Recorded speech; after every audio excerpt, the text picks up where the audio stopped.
Namaste, welcome, and good afternoon, good evening, or good morning if you're joining from some other time zone. This is really exciting to be hosting this kind of an event as part of our this month's Renaissance theme, which is life, literature, and yoga. So when we talk of life, literature, and yoga, no other figure other than Sri Aurobindo comes to mind. And I was reading something by K.D. Setna, Amal Kiranji, where he talks about, what aspect of Sri Aurobindo is bigger than any other aspect. And he speaks about, is it the yogi, the philosopher? It's like one Mount Everest looking at another Mount Everest. But then he says that if you still were to, analyze this structure of Himalaya, there is one aspect that stands out, which is Sri Aurobindo, the poet. So when we are celebrating life, literature, and yoga, how about celebrating Sri Aurobindo's poetry? That's what was the thought behind bringing you all together on this forum. And I'm really happy that all the speakers that we approach for this immediately consented. So we'll be introducing our speakers in just about a minute or so. But I'm really happy that our chairman, Shri Aurobindo Society, Shri Pradeep Narang ji, has also joined us. He's a big enthusiastic fan of Shri Aurobindo's poetry, even though he's had background in economics and business and looks after so many things at society, but I guess his heart and soul lies in Shri Aurobindo's poetry. So before I request Ram to introduce our speakers, I want to just request Pradeep Bhai if he would like to share a few words, to inspire us, to get us started on this webinar. It will be great to hear from you, Pradeep Bhai. Yeah, what I'm saying is that I'm totally inspired as it is. The very fact that you're going to talk about Sri Aurobindo's poetry is inspiring, and it really takes you to another level when you read his poetry. I've been a poetry lover all my life.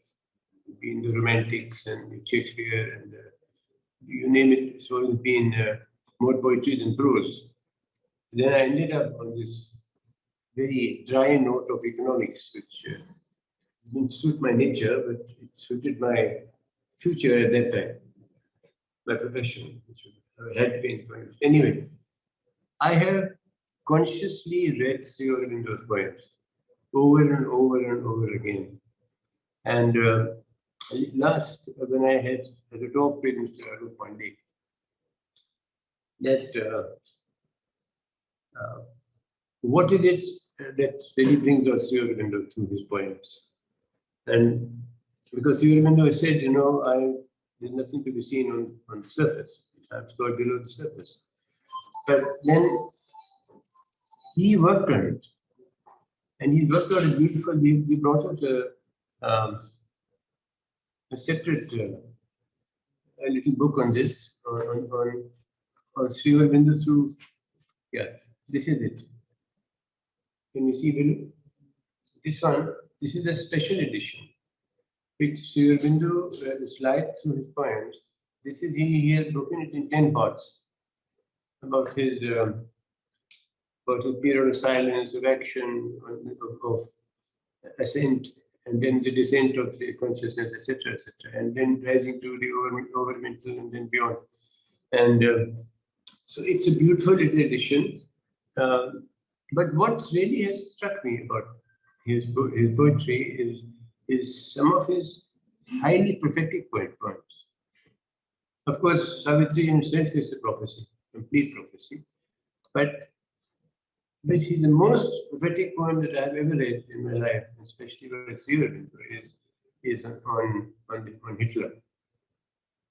So you want me to talk about that or later? Sorry, I can't hear you. Yeah, maybe a little later you can go into specific that point. But it's this little edition of thing that you brought. It really brings out Sri Aurobindo in his 10 parts. Last, of course, is Savitri, which is unrolls him fully. fully as fully as it can be, because he never finished that. But it is really a fantastic little thing that he brought it out. And I think Alok has excelled in this compilation. So I don't know whether he's listening to this or not. Maybe he opened his Facebook. But so I like to listen to people and hear what they're saying. And then I would like to take up just a couple of points and give my what I feel about them. Sure, definitely. We would really be very interested in hearing your thoughts on those poems. So thank you so much, Pradeep Bhai. And so we have today with us Gayatri Majumder from Sri Aurobindo Society, as well as the Brown Critique, which is also partnering with us in hosting this program. And maybe she'll tell us a little bit more about what Brown Critique does. It's a platform for poets. We also have Dr. Shruti Bidwaikar with us from Pondicherry again, from Sakar. We have Dr. Shaurya joining us from MSU Baroda, and Dr. Charan Singh joining us from the Lap of Himalayas.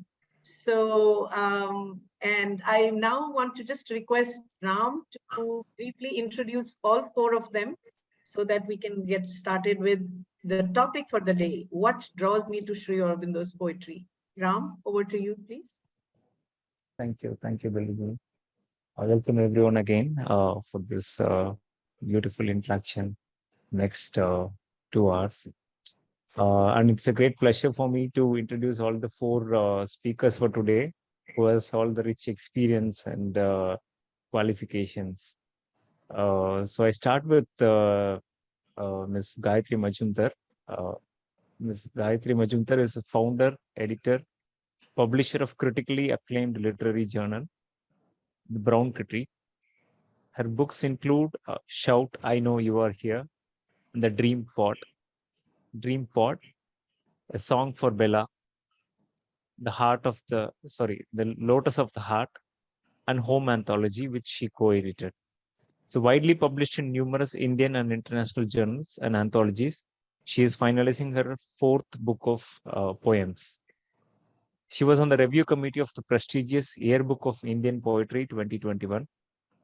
And as a co-founder of Pondicherry Poets, Gayatri has been curating the prestigious annual Pondicherry Auroville Poetry Festival.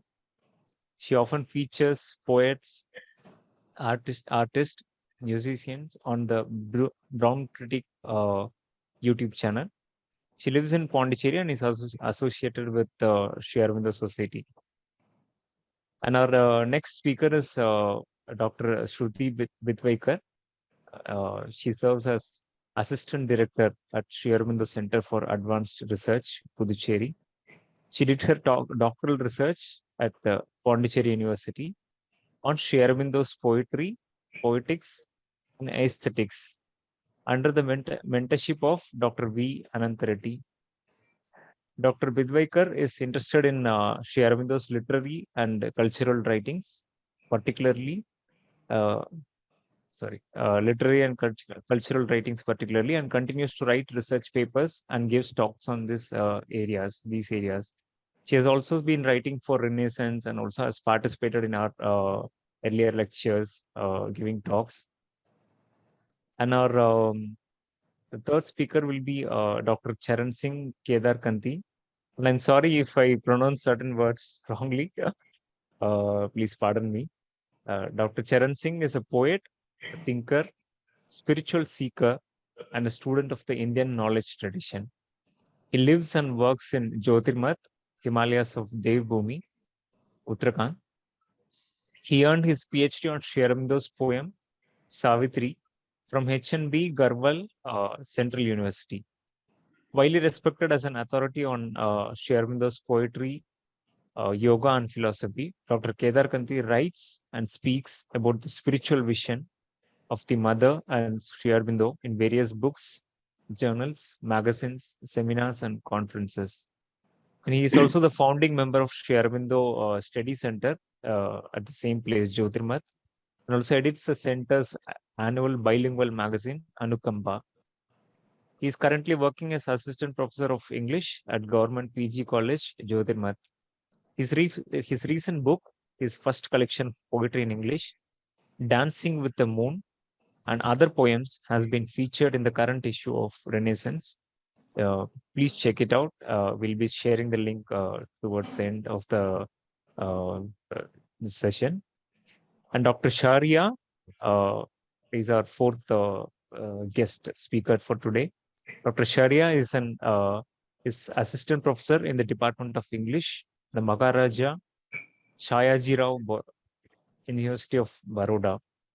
He has the privilege and blessing to be part of the same faculty of arts, which was the erstwhile Baroda College, where Sri Aurobindo taught English and French for many years. He also serves as the coordinator for the university's Center for Sri Aurobindo Studies and Center for Theological Studies. With deep interest in Sri Aurobindo's poetry, poetics, and especially Savitri, Dr. Shaurya is currently researching on the topic Poets of Shri Aurobindo School of Thought, evaluating the construct and relevance of future poetry, with special reference to the works of K.D. Chetna, Pujalal, and Sundaram. I welcome everyone, the speakers and all the audience, and over to Beluji. Thank you again for giving this opportunity to introduce all the speakers. Thank you, Ram. So once again, welcome everyone, and let's get into the topic itself without any further ado, because I personally, and I know Pradeep Bhai and several others in the group who are very enthusiastic, who may not be poets ourselves, but are in love with Sri Aurobindo, and also that's why in love with Sri Aurobindo, the poet, and his poetics. So we would like to hear from all of you. So what I thought we will do is, to begin with, each of the speakers can have about 10, 12 minutes to speak specifically on this question, what they find most appealing, most drawn to in Sri Aurobindo's poetry, or Sri Aurobindo the poet. And if you would like to maybe make references to one or two of his specific poems that are special to you in some way, feel free to talk about that as well. Once we go through all the four speakers, I invite again Pradeep Bhai to share about that one particular poem that he was going to talk about, which he finds very prophetic. And then we'll have a little bit more interactive kind of program. So this kind of sets up the stage. So I think I had a little thought in terms of, so maybe Shaurya, who should we start with? Gayatri, we can start with you, since you are also partly hosting this program with us through Brown Critique. So maybe we'll start with you, and then we'll move to Charan ji, and then Shruti, and then Shaurya, and then the next round of thing will be in the reverse order. So, okay, Gayatri, all yours. Right. Thank you very much, Belu, for the for this opportunity, and Ram for the introduction. I just like to start by saying it's really a great honor and privilege for me to be a part of this webinar, especially as it is on this fascinating topic, one which is very close to my heart. So again, immense gratitude to you and the entire team of Renasa Aurobharti, Ram and Vishwajita, and of course, Pradeep Bhai, who's present here, and all those who have tuned in to be a part of this sacred space. It's also an honor to share space with our illustrious speakers. Frankly, I'm a little overwhelmed because I just come as a poet and an editor. They are, much more accomplished. So thank you very much. As Ram mentioned, I've been publishing a journal, poetry journal called the Brown Critique for many, many years, over 2.5 decades. And we've published, more than, thousands and poets, probably because there was no social media in those days. And so my entire life surrounds around poetry and poets. So when I shifted to Pondicherry after having my fill of the shifting sands of the real life, as it's called, needing something deep and lasting, I was naturally drawn to Sri Aurobindo's life, philosophy, his writings, but especially towards his poetry. In the beginning, the approach was like I would any other poem, which was no less a sartorial experience. As I delved deeper, a significant shift happened deep within, and then from that moment onward, there was no returning. If some of Sri Aurobindo's other prose writings, especially for those new to the terminologies and nomenclatures in them, can seem to overwhelm a little bit, it's in the poetry that there is instantaneous recognition as well as solace and understanding. The following quote from Sri Aurobindo's The Future Poetry, which everyone's going to refer to, succinctly sums up, according to me, why his poetry has the effect that it does. The mind of man, a little weary now of the superficial pleasure of the life and intellect, demands obscurely still, not yet perceiving what will satisfy it, a poetry of the joy of self, of the deeper beauty and delight of existence. A mere cultured poetry, fair in form and word and playing on the surface strings of mind and emotion, will not serve its purpose. The human mind is opening to an unprecedented largeness of vision of the greatness of the worlds, the wonder of life, the self of man, the mystery of the spirit in him and the universe. The future poetry must seek in that vision its inspiration, and the greater its universality of joy in existence, the more it seeks through intuitive sight and aesthesis the deepest fountains of poetic delight and beauty, the more it will become powerfully creative of a greater life for the race. So as Pradeep Bhai mentioned about the prophetic and intuitive aspects of Sri Aurobindo's poetry, so that is what stands out definitely. And I'll just read, as you mentioned, we can just go over a couple of poets. This poem, The Golden Light, which was written sometime between 1934 and 1947, really is striking. So the golden light. The golden light came down into my brain, and the gray rooms of mine, sun-touched, became a bright reply to wisdom's occult flame, a calm illumination and a flame. The golden light came down into my throat, and all my speech is now a tune divine, a paean song of thee, my single note. My words are drunk with the immortal's wine. So then there are other aspects, a couple of them, and we'll try and stick to the time. So with time, the aspirant and seeker in me was naturally drawn to what Sri Aurobindo describes as future poetry. This then was the confluence of poetry and poetics and arriving at gigantic truths, which find solutions in life's sufferings and dilemmas, indeed, which imbibe divinity. His poetry was not only my entry into the expansive universe of integral yoga and profound Aurobindonian philosophies, but also a permanent dwelling place in which the purpose of life finally made sense with its bliss and grace. There's a great sense of arrival when I read him, and no matter the genre, be his poems in English or Bengali, Savitri, his translations, and many others. The poet, as most of you know, the poet Subramanya Bharati had introduced Sri Aurobindo to various works in the Tamil language. Take, for instance, the following translations of Tirukkural, sacred verse, as they are known, a spiritual text authored by sage Thiruvalluvar. Sri Aurobindo's approach to translating these short verses is most fascinating. Here are a couple of verses I'll just quote. If one drop from heaven falls not, here hardly shall thou see one head of green grass peering. Next one. Some are who cross the giant ocean of birth, but he shall not cross it who has touched not the feet of the Godhead. So these are a couple of them. He's translated some more, of course.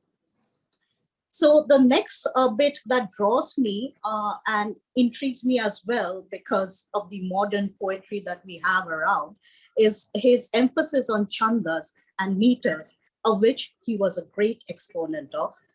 This was a conscious choice he made and has to be respected. For Sri Aurobindo's poetry had a deeper and profound role to play. It is a media to encapsulate and express the divinity within, as well as all that surrounds us. The overhead poetry, which in terms of a Savitri phase is a voice that carries the sound of infinity, is sourced from a higher zone in which the transformation and alchemy occurs. He reminds us of the Vedic times during which the rishis and sages composed these verses, crystallizing as it were the highest vision and hearing experienced into verses akin to utterances of mantra, which lodge deep in the subconscious, gradually enveloping one's being. So the use of meters and rhyme is a conscious and deliberate act. For Sri Aurobindo, poetry held a deep significance and definitive goal. Again, in the Arya series of the future poetry, he emphasized, the poet has to make us live in the soul and in the inner mind and heart. And for that, he must first make us see by the soul in its light and with its deeper vision. He is, as the ancients knew, a seer and not merely a maker of rhymes, not merely a jongular, rhapsodist, or troubadour, and not merely a thinker in lines and stanzas. He sees beyond the sight of the surface mind and finds the revealing word, not merely the adequate and effective, but the illumined and illuminating, the inspired and inevitable word, which compels us to see also. To arrive at this word is the whole endeavor of poetic style. So this is a summing up of really what a poet should be, embarking on. And then there is also another thing which occurred to me is, it's a very personal reason why I'm personally drawn to his poetry, is because growing up in an environment as we did, where the Western hegemony is palpable, we often tend to emulate people and cultures of that world, the West, because we have grown up in that world. Here then is the master who carved out a path for us, showing us the way, making us aware of the magnificence of the Indian civilization. Indeed, we follow in the footsteps of Sri Aurobindo when undertaking this journey, albeit an arduous one. Yet one did not abandon English and other languages of great civilizations. The radical shift which occurred was the one of perception, the seeing. In a minuscule way, we arrive at the same destination, which can be overwhelming, but not without its bliss. This would have been impossible with his and the mother's hand-holding and compassion. So that's a great shift in my perception, when I started reading Sri Aurobindo's poetry and his other works, of course. And again, I thought that, we should not forget that he was one of our foremost revolutionaries. And when he was cooped up in the prison cell in Alipur jail in Kolkata, when he was convicted and later acquitted, of course, for conspiracy, he wrote the poem Invitation. Most of you may be aware that of the abysmal conditions he lived through that year. He has narrated this not without his trademark humor, of course, in his book, Tales of Prison Life, which was originally written in Bengali, in which he describes the year's imprisonment as of a year's living in a forest, in an ashram or hermitage. So I'll just quickly read a couple of paras from here, stanzas of Invitation. Not in the petty circle of cities cramped by your doors and your walls I dwell. Over me God is blue in the welkin, against me the wind and the storm rebel. I sport with solitude here in my regions of misadventure have made me a friend. Who would live largely, who would live freely here to the windswept uplands ascend? I am the Lord of tempest and mountain. I am the spirit of freedom and pride. Stark must be he, and a kinsman to danger, who shares my kingdom and walks at my side. So this is totally inspiring, really. And as you know, he was in prison from 1908 to 1909, May 1908 to 1909, when he spent a year there. And he had already then embarked on a spiritual path where his transformation happened. And he saw Vasudeva everywhere, as we know. So I am just thinking that this is a reflection of the times we live in, because he lived through those years of Indian struggle and freedom, and two world wars which were looming large in those days. Yet during that time, he wrote his most illuminating poems, most prophetic ones, coming from that intuitive overmind, overhead poetry, realizing the highest truths of beauty and divinity. So here is a lesson for me and for many of us of the times that we live in now as well, the despondency and the wars and what have you, to alchemize and to live out our highest purpose and refuse to succumb to adversity and sadness, and therefore live a divine life. So this is what I thought I would share with you. Thank you again so much for this. Thank you, Gayatri. You've really started us off on a beautiful, on this very beautiful footing of encapsulated, summarized this very wide question that I posed to everyone. What draws you to Shri Aurobindo's poetry? So you really, in very short time, beautifully summarized personal reasons, and as well as from a larger humanity, from as a race, as a human race, what are the aspects of Shri Aurobindo's poetry that have the potential to draw us out of this feeling of despondency and despair that we can easily get sucked in because of the times we live in. So thank you so much. It was very beautiful. And without any more comments from me, because I already have some questions brewing up, which we'll come to later, I would like to invite Charan ji to, here he is.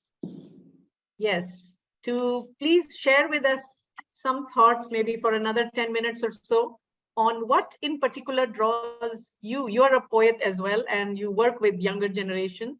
We have some students also who've joined us. What draws you to Shri Aurobindo's poetry in particular? And if you have one or two poems that you would like to speak about of his. We'll leave Savitri a little bit for the second round. So we'll focus on his other poems at the moment. Please. Thank you. Thank you so much, Beluji. I hope I'm audible. Yes, you are, clearly. Okay.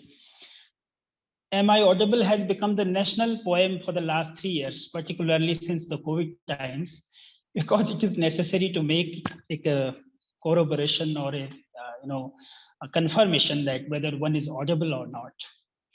And poets in these times are especially less audible. It is because the cosmic chaos is growing day by day, because there is a lot of noise, clangor, and so many cacophonic sounds around. So all gratitude and glory to the Divine Mother and Rishi Aurobindo. Honorable Beluji, who is editor of Renaissance and a beautiful daughter of the Divine Mother. I am privileged to have the soul-warming company of our extremely vibrant and energetic chairman, Honorable Pradeep Bhaiji. Honorable fellow panelists, with whom I am particularly with Shruti ji, I learn a lot from her endeavors, her efforts, her spiritual odysseys, and her devotion to the work of the Divine Mother. Other panelists from Gujarat, from a very renowned and very relevant for the Sri Aurobindo's work, that place where he was shaped in Indian spirit. So, and all other friends and children of the Divine Mother joining us from across India and the world. The first answer, quick and crisp answer to this question is nothing but the grace of Shri Aurobindo himself, because nobody can approach them, the divine duo, the Divine Mother and Rishi Aurobindo, without their conscious will, without their magnanimous intervention, without their love and grace. I also thank my PhD guide, Professor Surekha Dangwalji, who is currently serving as Vice Chancellor of Doon University, Dehradun. It was she in 2007 who inspired me, who introduced me to the world of Shri Aurobindo, and in fact, who suggested that I should take Savitri because no previous research work in this university has been done on Sri Aurobindo. So you should, Charan, you should take this. But believe me, I had no idea at that time that this is going to develop a wonderful bond for lifelong in my personal life. Savitri became just an excuse for me to enter into the large and lofty world of Sri Aurobindo and the mother. In 2011, I visited Pondicherry. I was those last fortunate few people who touched the body of Amal Kiranji, who was living in Pondi since 1927. Because my love for Sri Aurobindo's poetry grew by reading Amal Kiran also.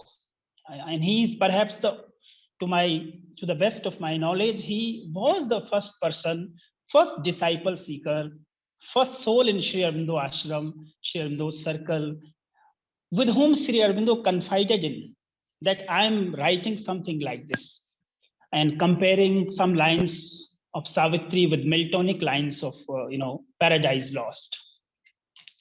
So, it is famously said about George Herbert Mallory, that the famous climber of Mount Everest, who died in 1924 while trying to climb Mount Everest. When he was asked, what attracts you? What invites you? What goads and pushes you towards this mountain, which is insurmountable? So Mallory famously said, he is quoted to have said that because it is there. So Sri Aurobindo is that beautiful height. As Beluji in the beginning very well quoted Amal Kiran, that in him everywhere Mount Everest faces Mount Everest. Friends, his poetry is not different from his yoga sadhana. His yoga sadhana is not different from his philosophy. His philosophy is not different from his immense and immeasurable love for his motherland, Bhavani Bharati. So everywhere, Sri Aurobindo, the poet, is present, whether the lines are prosaic or otherwise. And in one place in the Essays Divine and Human, he says your whole life should be a divine poem on earth, which you are trying to translate into earthly language. He wants to make our whole life a beautiful divine poem. For me, Sri Aurobindo is very difficult. That's why he should be tried. That's why he should be approached. Seekers and connoisseurs and lovers of poetry, the Rasika, the Sadhakas should come to Sri Aurobindo for his poetic depths. Even if you are not a devotee of Sri Aurobindo, there were many people who had different views and who gradually came closer to his heart. But he was all the time protecting, sheltering, hand-holding them, nursing and nurturing them. All of us, we know that he produced a galaxy of scholar poets, seeker poets, a school of new poetry in the ashram school itself. So one of the reasons, because Sri Aurobindo is large and lofty, he's a Himalayan rishi and yogi and a kavi. His love, his appeal, his attraction, the difficulty in understanding and grasping Sri Aurobindo, the appeal, the resistance for that appeals me to share those words. One of the reasons is the beauty and sublimity of his language. Any para, any chapter, any stanza, large or small poem, epic or lyric, every line is full of beauty and sublimity. You feel the proximity of Sri Aurobindo the moment you go through into his words. And Amalda perhaps said about Savitri that to read the poem is to come closer to Sri Aurobindo, to come closer to the poet.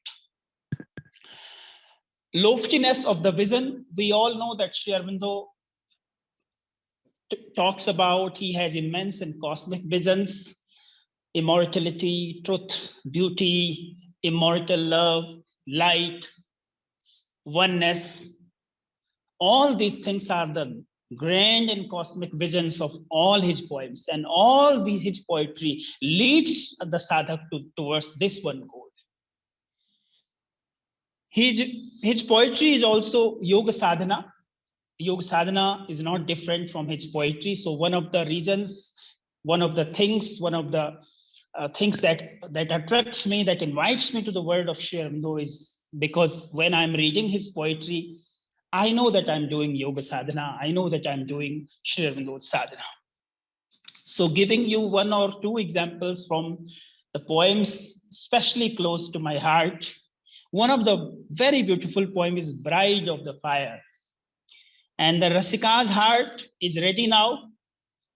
And he's addressing God in this poem, promising that he has left the bloom of earthly rose, promising that he has left everything which is dross and undivine. And now he has raised himself beyond grief and joy, the common human feelings that bind us, that chain us as a small and big humans. Here is the poem, Bride of the Fire. The very metaphor is interesting. Fire, a spiritual Agni. A fire has come and touched a few. I think around more than 100 times the word fire has been used in South. Bride of the fire, clasp me now close. I have shed the bloom of earthly rose. I have slain desire. So in the very 4 lines, it is made clear that what is needed to come closer to God, to raise yourself to slain desire, to consciously raise yourself beyond these common desires. And the joy, the bloom, the attraction of earthly rose, because Sri Aurobindo talks about deathless rose. He talks about immortal rose. The earthly rose is bloomed just for 5 days, 7 days, 10 days. The rose that Sri Aurobindo is hinting at is immortal rose. It is deathless rose. Beauty of the light, because another vibhuti of God is Prakash. He is called Mahaprakash. Beauty of the light surround my life. Everywhere. One of the central aspirations of Sri Aurobindo's poetry, Beluji, is his longing for light. Sri Aurobindo gives us that light, that poetic light, that spiritual light. We feel that there is light in his very words, in his very presence. Beauty of the light surround my life. Beauty of the light. I have sacrificed longing and parted from grief. I can bear thy delight. Now I am capable enough to grasp you, to bear your delight, because I have raised myself beyond joy and grief. I have parted from grief. Nothing can, falter my spirit now. Nothing can shiver me now. Nothing can disturb me now. Now I have become that rasika, that I have developed my spiritual adhar. And another vibhuti of God is ecstasy. So image of ecstasy, thrill and endless. All joys of the world are impermanent, evanescent, short-living. So in the last chapter, Savitri is repeatedly coming because I have, so much affinity and joy with the poem. In the last 10 pages, when God is directly, addressing to the soul of Savitri, he is talking, I will whirl thee as my chariot through the ways. I will use thee as my sword and as my lyre. I will pour delight from thee as from it. I will pour delight from thee as from it. I'm just reading that line. Who are these favorite lines? These are the lines. By reading these lines, she came closer to Savitri and Sri Aurobindo. I will pour delight from thee as from a czar. I will whirl thee as my chariot through the ways. I will use thee as my sword and as my lyre. I will play on thee my minstrelsies of thought. All beautiful things, all sublime thoughts that you are going to give to this world will come through me. You will be used as an instrument of the divine. So this poem leads towards that goal. In the Gita, Lord talks about abhyavicharani bhakti, complete and total devotion to one God. So here that spirit of the Rasika is saying, I would see only thy marvelous face, hear only thy, feel only thy kiss. This is my promise that hereafter I will only and only see only thy marvelous face and feel only thy kiss.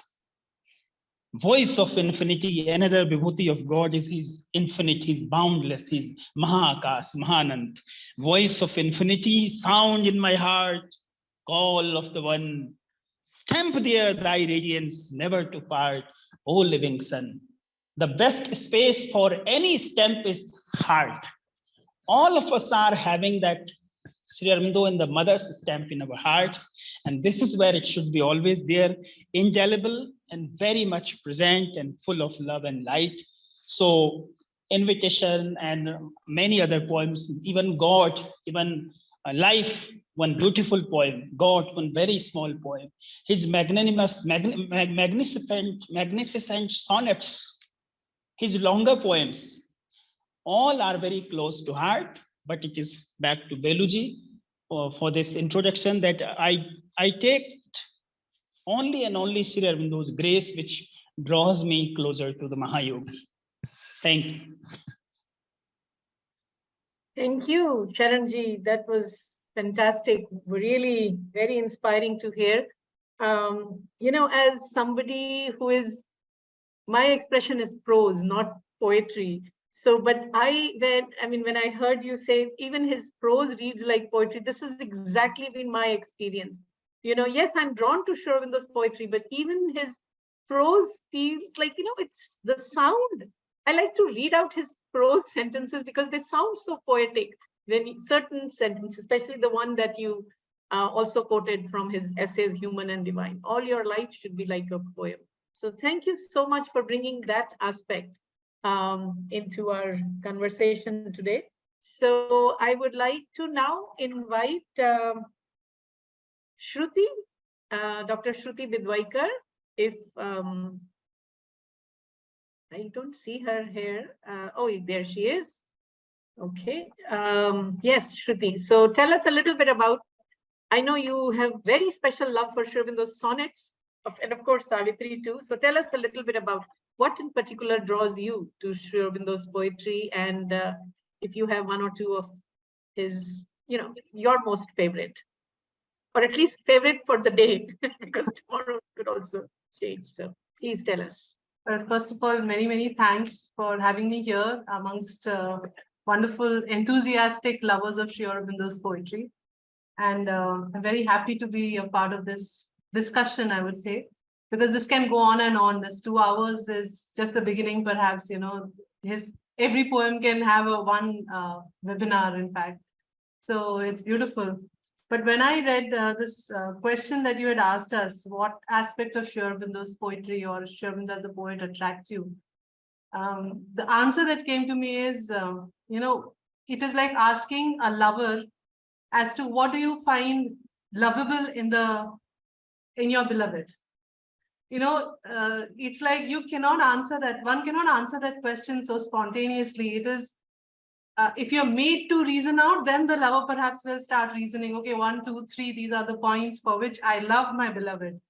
But for me, the very spontaneous answer is his Sri Aurobindo. So that is what is all about him, and we love him and his poetry, prose, everything that he has written. Not only out because we feel devoted towards him, not only because we've grown up listening to his words, but the more we read, the more we feel attracted, the more we fall in love with him and his words, and it touches us on many different levels. When the first, like very beautifully, Gayatri ji and Charan Singh ji both have mentioned the poem Invitation. My first interaction with Sri Aurobindo's poetry was through the poem Invitation in my school days, when we were made to recite the poem. And we were given a choice to recite a poem, and I had selected this one. More so because, in fact, I would say on certain few levels, I was made to write. Because you had asked this question, I enlisted now the qualities of my beloved, because of which whom I love him or love his poetry. So one was on a very personal front, was Invitation, because being a school girl or school going student, what would that invitation mean? And when he says, who would come with me, who would climb with me, those were the two questions I always feel attracted, even till date. I mean, I feel, my God, what an invitation it is. And are we really, have we accepted his invitation at all? Have we accepted it wholeheartedly? So it's a personal avahan, I would say, that Shri Aurobindo has given to all of us, a personal invitation where we feel the attraction to walk behind him, but we know he has given the entire landscape, which is so dangerous, as Gayatri read out, so I'm not going to read it out again. But still, as misadventure has made me a friend, now are we ready to embark on the misadventure behind him? So, but this is the most potential invitation one could have, one guru or one master or one avatar would have ever given to anybody on earth, perhaps. I mean, I found it very, very attractive, and it still lures me, it still attracts me, it still, I find it awe-inspiring is to see how he's still inviting us and how much are we really still responding on every level. Second poem that was very personally, again, an introduction to me was his poem was Surrender, and the sonnet Surrender, which of course I had the privilege to write an article on, and you published it in New Race earlier when I was studying. That again is a poem, a very autobiographical sonnet. We know sonnets are autobiographical. But when during studying that poem, I really felt, I said, my God, how he says every nerve and cell and vessel of my body I have surrendered. So it is actually a definition of surrender. When we read that poem, from his mind to his body cells, to his emotions, everything he has surrendered. That again is a personal call, a personal example of what he has accomplished in his personal yoga sadhana. And what Charan Singh ji said, his yoga and his poem are not different. And this is where we see when he writes about surrender in The Mother, we always keep looking for definitions. And here in 14 lines, he has given the entire definition of integral surrender. So that is what again attracts me on a very, very personal level, as in when we crib and cry, whenever, like Gayatri mentioned about Tales of Prison Life, again, that is one reference point about our suffering vis-a-vis Shri Aurobindo's suffering, and then we feel ashamed about not having small little comforts of life, whereas what Shri Aurobindo suffered is nothing comparable to our comforts that we get. So that surrender, the trouble that he has taken to surrender also. Then on the level of genuine spiritual experiences that Shri Aurobindo had, what attracts me is how beautifully he has translated his experiences like the Advaita or the stone goddess or the hilltop temple. These personal experiences, how he has translated them into sonnets.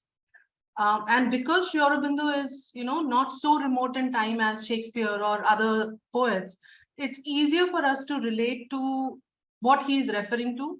And also because he has written extensive letters on these experiences. So correlating those experiences with sonnets, also it attracts me because we get an expansion of what Shri Aurobindo would have experienced. Another thing that attracts me is he has not written so much of his autobiographical journey anywhere, unless he's asked a question on. So his sonnets give that inner insight. I mean, always Dr. Reddy used to tell us that whenever you want to read Shri Aurobindo, know Shri Aurobindo's inner life, you go to his poems, you go to his Savitri. And the more I study Shri Aurobindo's poems, apart from Savitri, of course, I feel, wow. So he experienced this in the letter he wrote this, but this is the experience. Later, he writes about what happened, what was that experience in prose, or he explains it. But the intensity of that experience is what we find in the sonnets. And that's again very attractive. The more and more we read these poems, the more we feel, oh, he saw this goddess in Karnali, and how beautiful his experience would have been. It just leads us into a beautiful imaginative world. Another poem which really attracts me and always fills me with awe is A God's Labor, because it is his autobiography, complete autobiography, and from perhaps the superconscious, the supermind till the inconscient, he has all the million gaping wounds and all those things that he has been through. So that again gives goosebumps we read every time, because this is the God who has labored and labored and labored. And how much do we really recognize his labor? How much do we really acknowledge that this avatar, this person, this poet, this our beloved Sri Aurobindo has really worked so much for us, and he has written it down for us? Do we really relate to it? Do we really understand that this is what he has done for Earth, for us? So it attracts, at the same time, it rends the heart to see what Sri Aurobindo has been through. And it feels, in a way, we feel close to him, knowing that, yes, he has done so much. So he's left a certain account somewhere, apart from record of yoga, which is like hieroglyphs for us, we don't understand. But this is a poem, again, a God's labor, where we see very intimate experiences of Sri Aurobindo, of his wounds, of his joys, of his, the blue sky and the sapphire, everything, all those kind of details that he has given in the poem. From the point of view of philosophy and the spirit of, again, what Gayatri mentioned of the freedom struggle and all, of course, my favorite, Baji Prabhu, where the more I explore the poem, it always fills me with this awe and inspiration for the motherland that Sri Aurobindo had, and how much he has packed in those 10 pages is beyond my imagination. The more I read about his understanding of the Maharashtrian culture, the background there, the dynamics of the Mughal and Shivaji Maharaj battle that was going on that time. It really is awe-inspiring to see that something of that sort is poured into poetry. History is one thing, we can read a lot of books, correlate those books many times.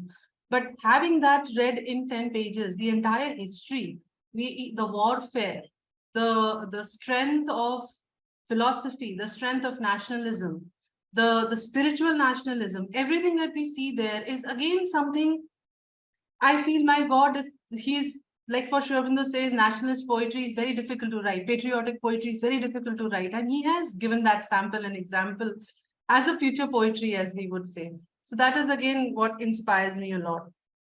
And one poem that I would read, again, I was introduced to it during my school days, but it still inspires me a lot, is a poem called The Tiger and the Deer, which is an experiment in quantitative meter, kind of imagery taken from Blake's Tiger, some imagery, because William Blake was a mystic poet, was a symbolic poet in English.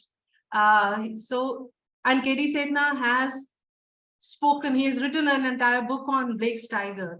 So of course, I have not been through that entire book, but I also always felt attracted to this very spelling tiger, T-Y-G-E-R, he writes, tiger.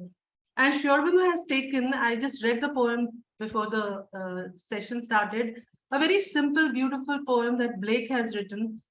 Interesting indeed, but after that, if you read Sri Aurobindo, he enhances the entire intensity of that longer poem of Blake. Longer means it maybe 5-7 stanzas, and Sri Aurobindo's is 2-3 stanzas. Very beautiful. So I'll just read this poem and maybe we can move on to the next speaker. The Tiger and the Deer. Brilliant, crouching, slouching, what crept through the green heart of the forest?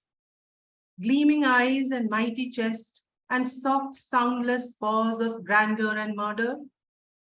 The wind slipped through the leaves, as if afraid lest its voice and the noise of its steps perturb the pitiless splendor. Splendor is in S capital.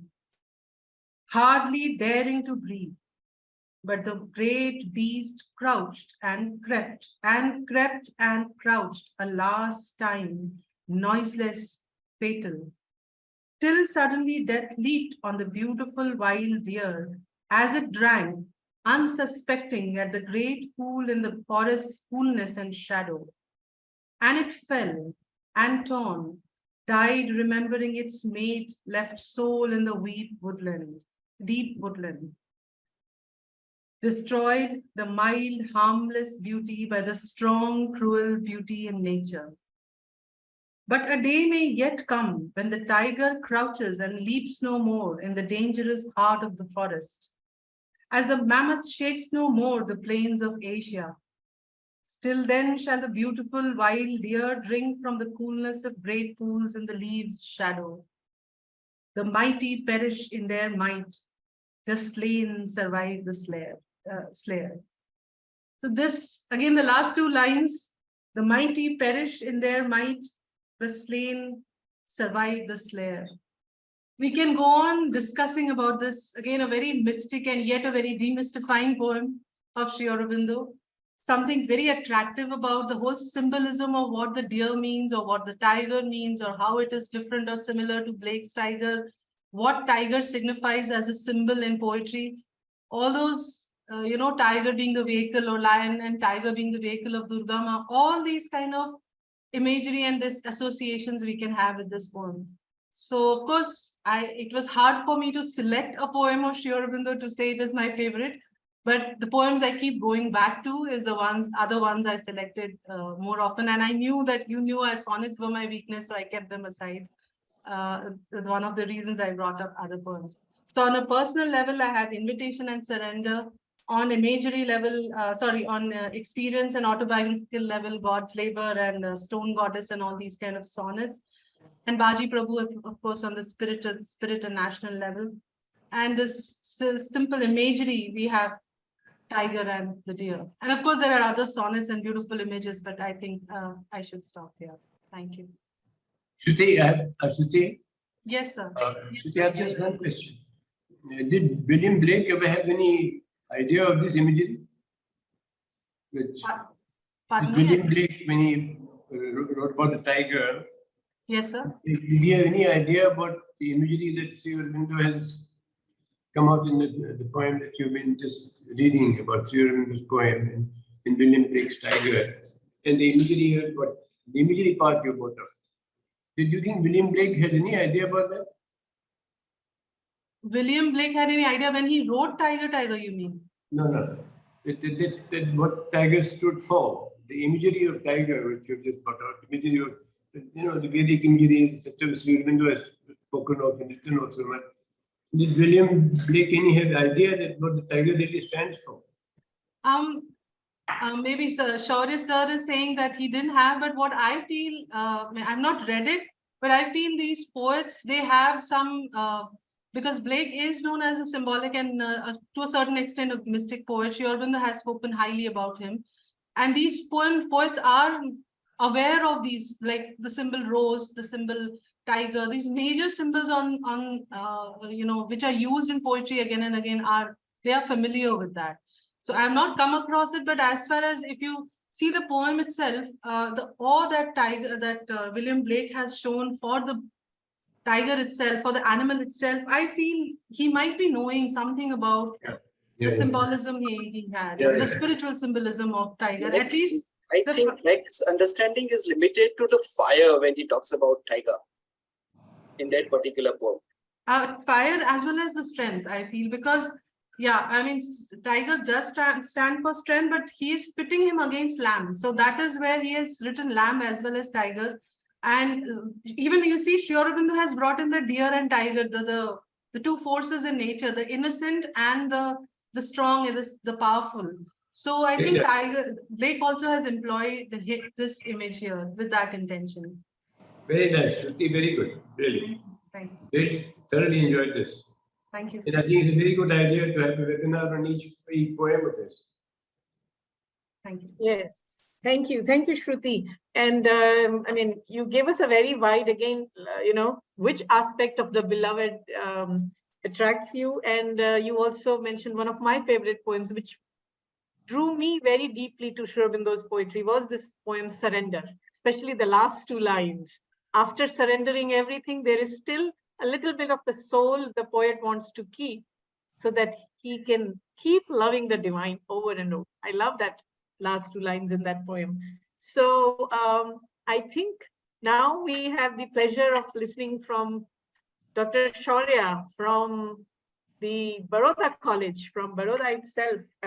And he's also, he has this amazing charge of looking after, taking care of the room, which was Sri Aurobindo's room in Baroda College, in the Faculty of Arts.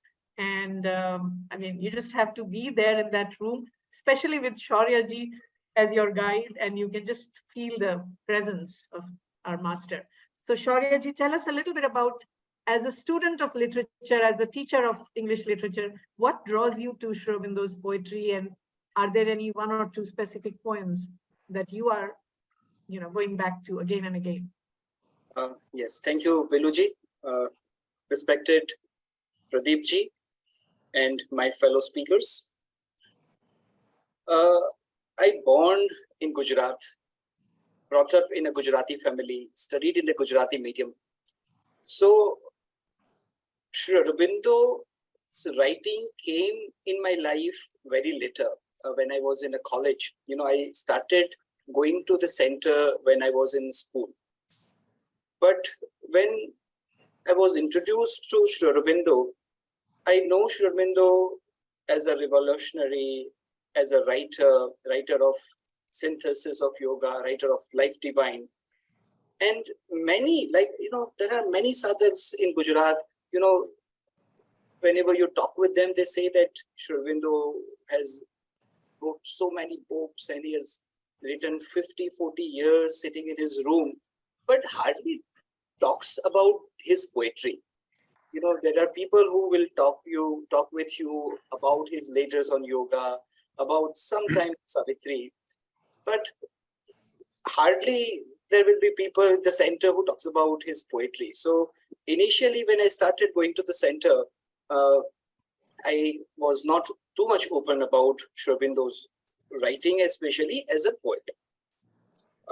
Fortunately, I'm born in a family where my father is a poet. He is a celebrated poet in a Gujarati literature. And I have a privilege that once in a week, sometimes thrice in a week, we have opportunity to listen his poems, which he writes on a dining table during the dinner time. So from my childhood, my ears are trained to listen poetry. And I have a very huge library at home, contains 5,000 books.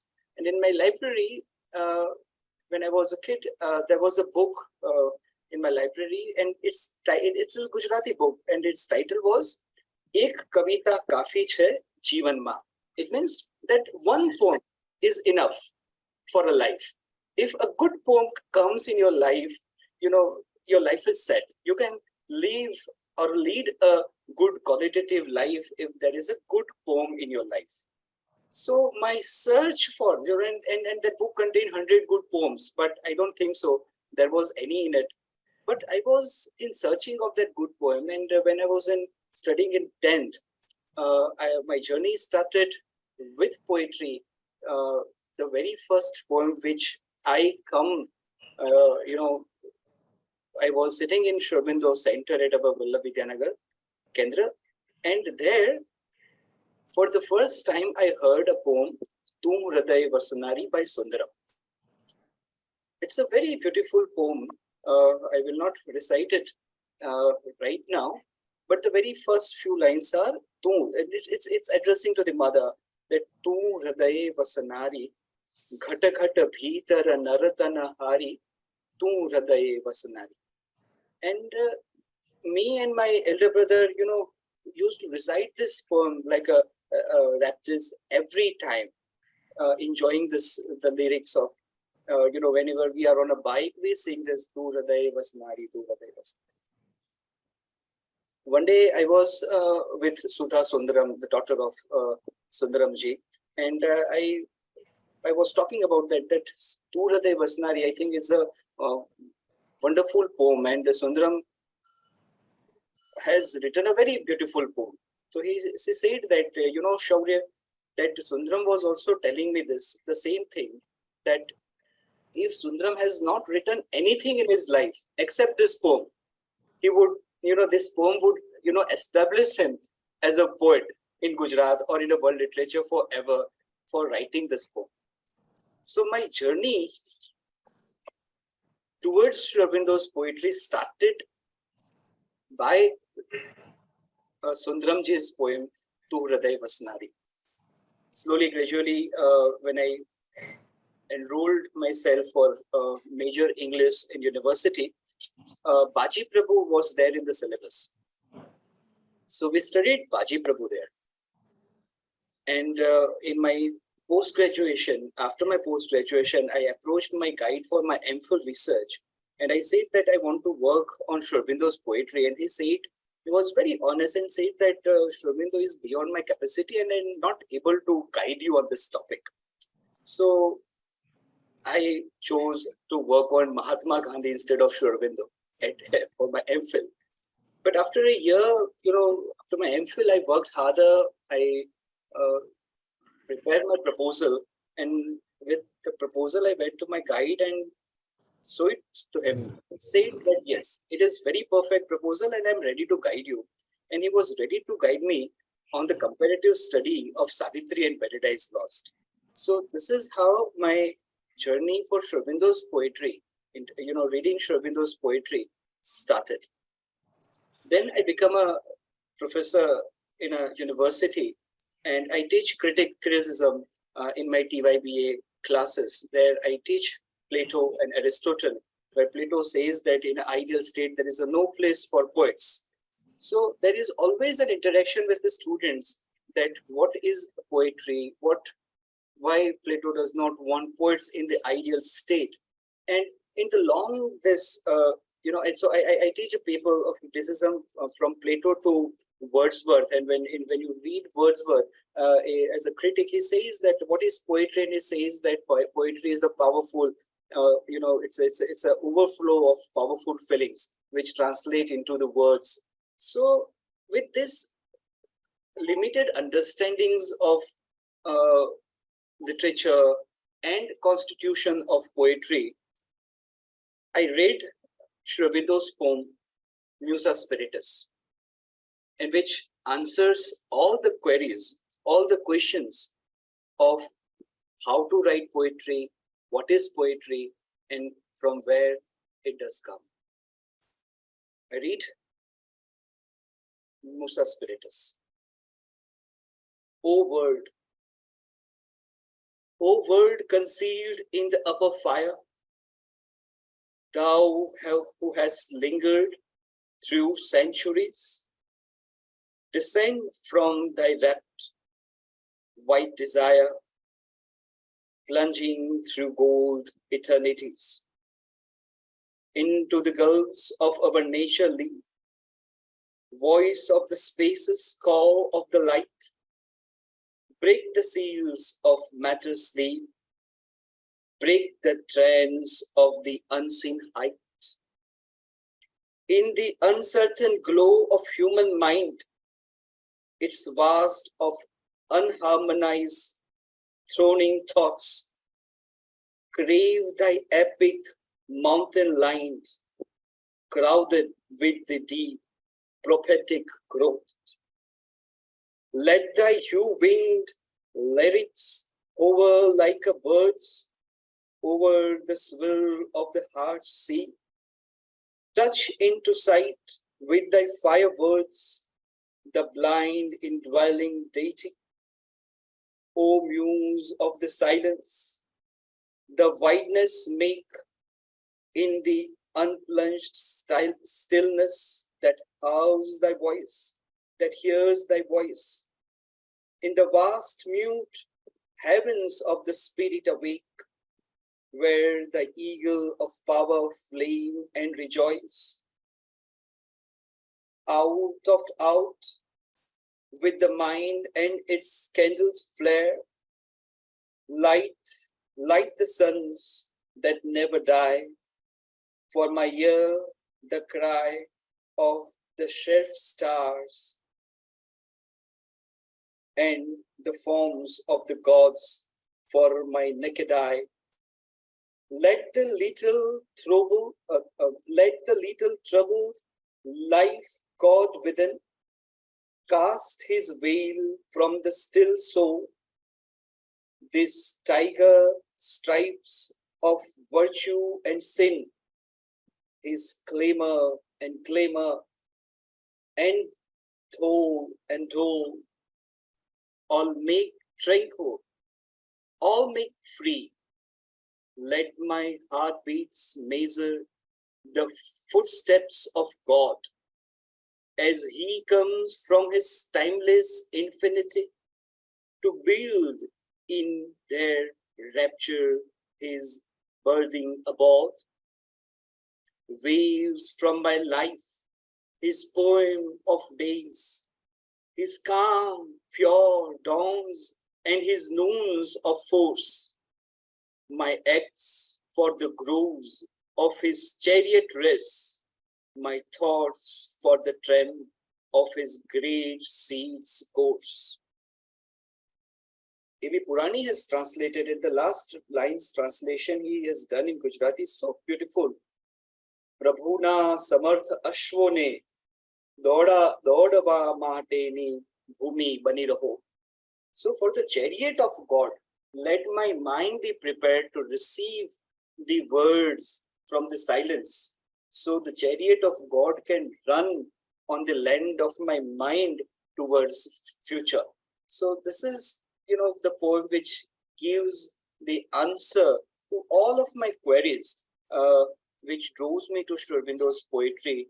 And apart from that, as Rambhai said, that I'm working on a project to study the poets of Shri Aurobindo School of Thought. So Pujalal, K.D. Sethna, Nirodha.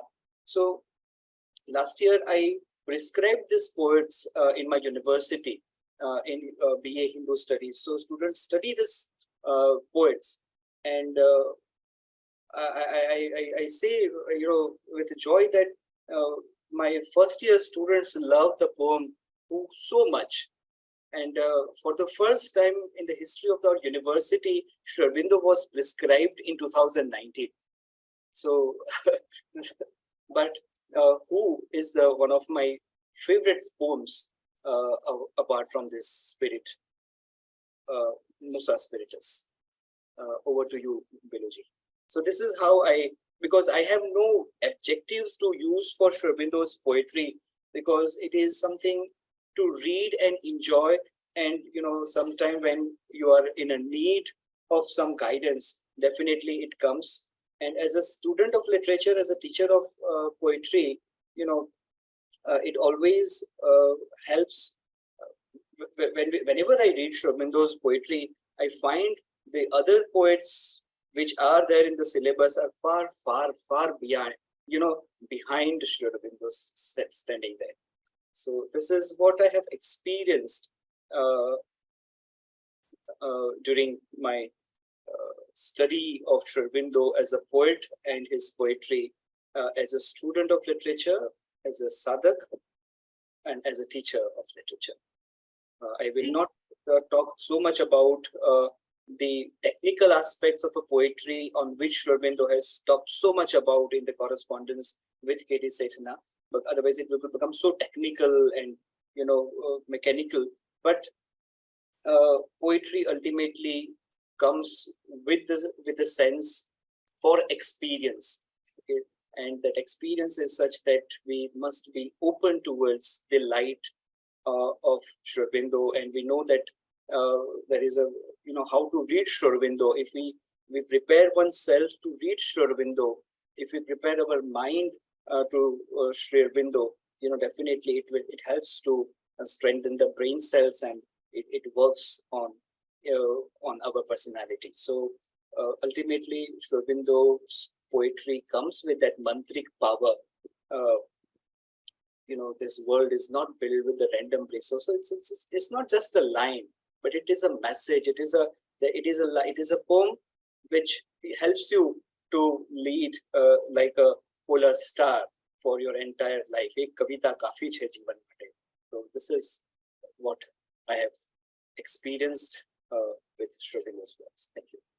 Wonderful, wonderful. Thank you so much. I really liked the very personal connection that you have shared with us with regard to Shri Aurobindo's poetry. And I'm also very grateful that you brought to our conversation his poem, Who, because no conversation about Shri Aurobindo, the poet, would have been complete without, referring to Who. So thank you so much for bringing that. And at this point, before we talk a little bit more about, further few more things about Sri Aurobindo's poetry, I would like to request and kindly invite Pradeep Bhai to share with us a little bit about the one specific poem he had in mind, which he finds very prophetic. Pradeep Bhai, if you would kindly unmute yourself and enlighten us about that. I'll do that. Just before I do that, I just wanted to express a very personal thing. Is that I've been a poet at heart, always. And but I didn't know how to write poetry. Because poetry is an art which has to be imbibed, has to be studied, as Dr. Shaurya was talking about, meters, etc., etc. But Sri Aurobindo has written so vastly. But I have a personal experience to share over here. I'm reading Sri Aurobindo and Nivada quite deeply over a period of time. And I came to the conclusion that the most important thing is to build a friendship with God.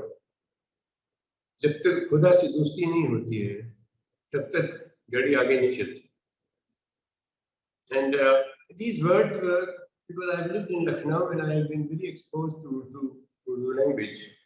So these words were coming to me surprisingly. And one day it just kept on happening, and I strung those words together, and it turned out into a share. I've never written a share in my life, but I'll read out or tell you that I've not written it. The words came like this. So they came to me. I've not written. एक दोस्त ने एक दूसरे दोस्त से पूछा कि तेरी जिंदगी कैसे कट रही है यार. उसने जवाब दिया, अब तो ना कोई शिकवा है न गिला, खुदा से दोस्ती हो गई है. So the essence of this is, have you built up that link of friendship with God? Once you have done that, all the battle is won. And this is full of love, full of devotion, full of faith, and promise that he makes to you that if you bring your hand forward, I will hold it and hold you as your friend. And this is the first thing which all of us, I have noticed, all of us, people have been talking of poetry, are searching for adjectives to express Sri Aurobindo, which is impossible.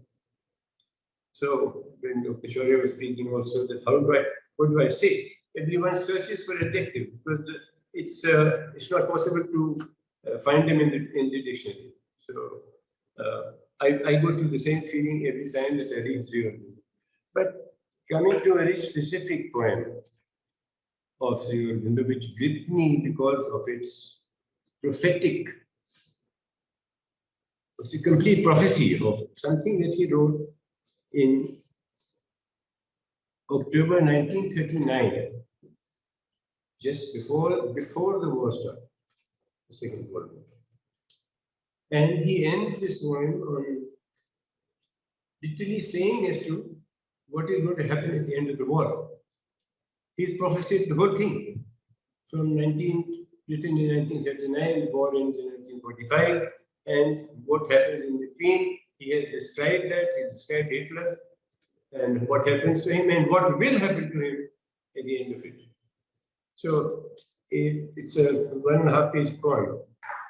I will try and skip in between. Here in this poem, he compares Hitler to Napoleon. Napoleon, according to Sri Aurobindo, was a vibhuti, and Hitler, we all know what Hitler was.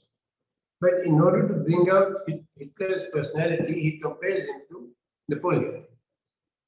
And how Napoleon was, a mind swift and bold and vast, etc., etc. And then he comes on to Hitler, which is a complete contrast to what Napoleon was. What he said of Hitler, iron and mud is nature's mingled stuff. A little limited visionary brain, cunning and skillful in a narrow vein, a sentimental egoist, poor and rough, whose heart was never sweet and fresh and young. a headlong spirit driven by hopes and fears, intense, neurotic with his shouts and tears, violent and cruel, devil, child, and brute. This screaming orator with his strident tongue, the prophet of a scanty fixed idea, the leader of a human march. He might have built the future. Now, one thing about this Hitler was that when he spoke to the people, he was 5'3" tall, looked like a funny fellow with a mustache like that, but he could make thousands cry when he spoke. So with his strident voice, his mind shall build the future's triumph out. His shadow falls from London to Korea. Cities and nations crumbled in his course. Terror holds and people in his grip. Now, this goes on. Then Sri Aurobindo moves on in this poem. I won't go into all that because it's very beautiful. You should read it when you have time. A will to trample humanity into clay, to unify earth beneath the iron sway, insist upon its fierce, enormous plan. This was his plan, the demon, the slogans, the way he behaved, the inconscience shall regain his right, etc., etc. Then, right in the end, Sri Aurobindo writes, which is really prophetic, drives him to think and act and cry and wrestle, thus driven, he must stride and conquering all, threatening and clamoring, brutal, invincible, perhaps to meet upon his storm-swept road a greater devil or a thunderstroke of God. Now, how did he die? Because of his expedition in Russia. Who was Stalin? Was the devil himself, devil incarnate. So here what Sri Aurobindo said. Perhaps to meet upon his storm-swept road a greater devil or a thunderstroke directly from God. Now, he in 1939 had written what happened in 1945. I have not seen any poem so prophetic, either written by him or anybody else, really speaking. But it is absolutely amazing, this poem. I'm sure you must have read this. This is how he compares Napoleon and Hitler and how he brings out Hitler's personality. And he also mentioned to here that he was driven by a force whom the mother conquered and drove him away before he could reach Hitler and tell Hitler that kill London now because he's sitting duck. But he went in because the mother spoke into his ear that you attack Russia. And he attacked Russia and that's where he lost. And then that's where the greater devil finished him. So it is something which is amazing. Of course, the way he writes it, the way he describes Hitler. And the other point that I wanted to talk about is, of course, totally different to this one, which is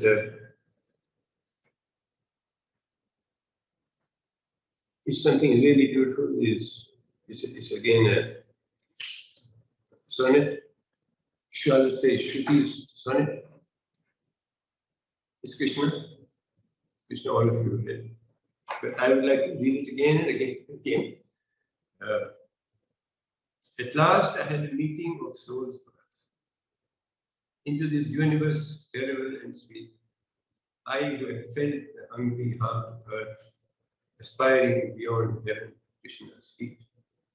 I have seen the beauty of immortal eyes and heard the passion of the devil's flute, and known a deathless ecstasy surprise, the sorrow in my heart forever mute. Nearer than now the music draws. Look, it's a suspense actually.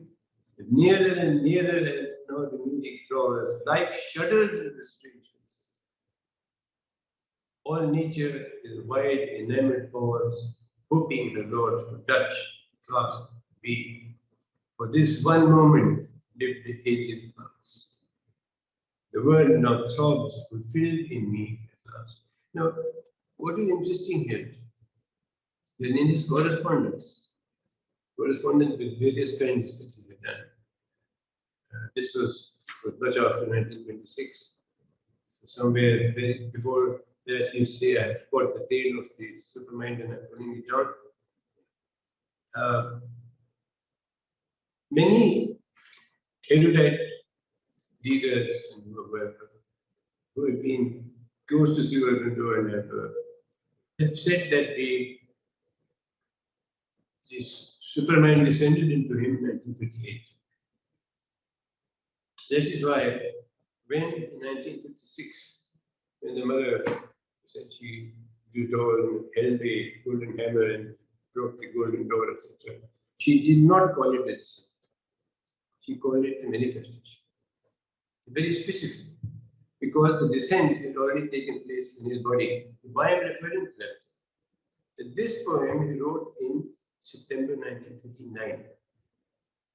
Now, 38 is supposed to have Superman descended into his body. And 39, the effects of the descent, etc., etc. Perhaps when he writes nearer and nearer, now the music draws.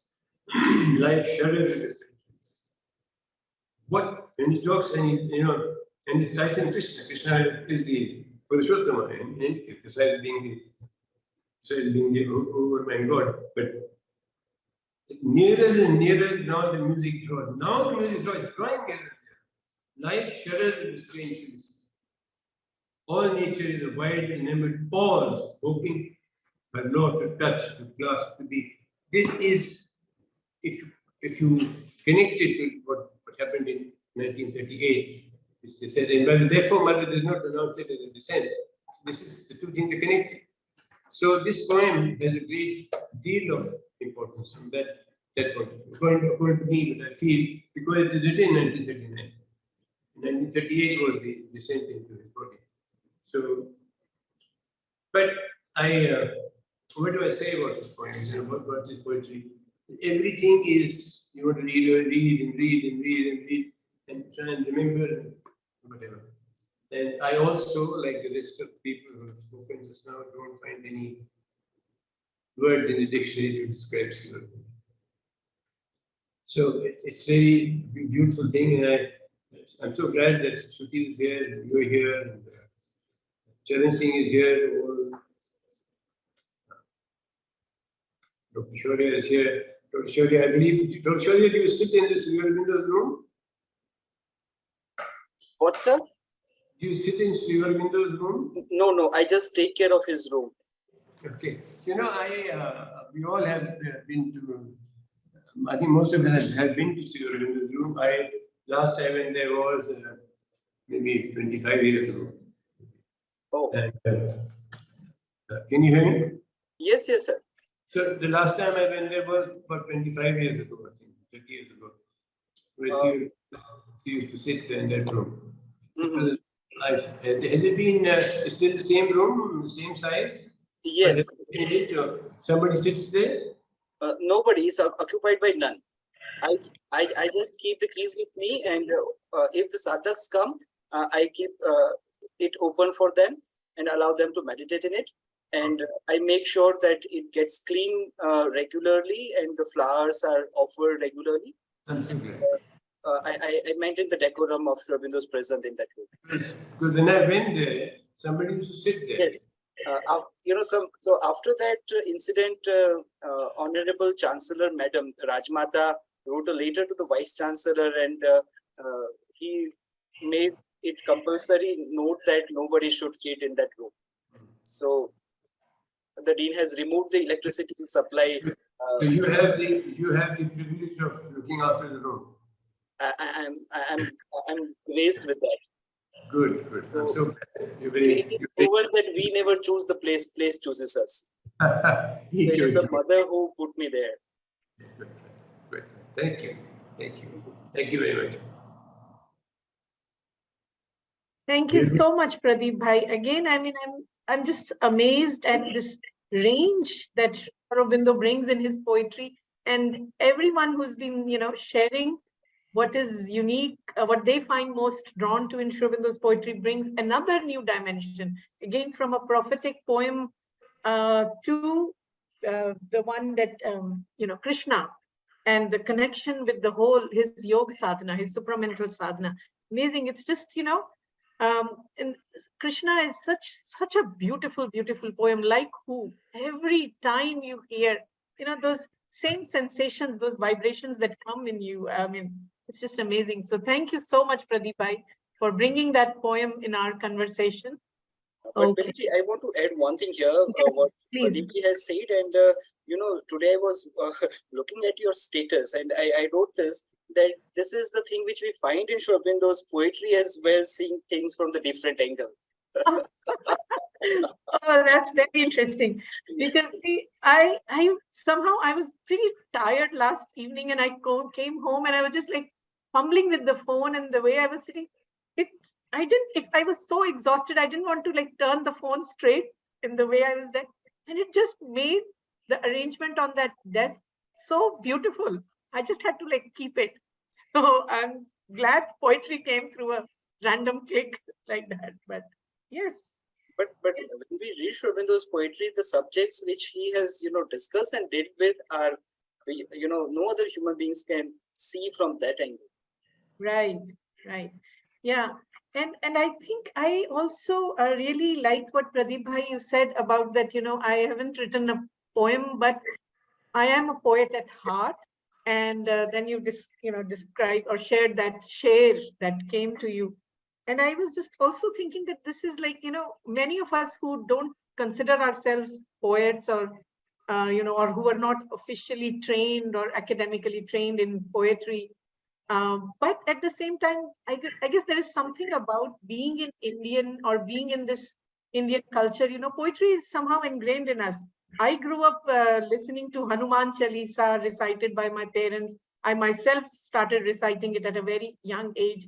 Or, Chaupai or Dohas from Ramcharitmanas. So or the Vedic mantras. I went to a DAV school. So every morning would start with 3 chants of Gayatri Majumder. So the poetry or the sounds, the sounds of poetry just get ingrained in you, and somehow subconsciously we become poets at heart. But then for those of us who are fortunate or blessed by the mother and divine grace, Shri Aurobindo and mother come to, in our lives, and that subconscious love for poetry becomes more conscious. That's the thought that came to me when I was listening to you, Pradeep bhai.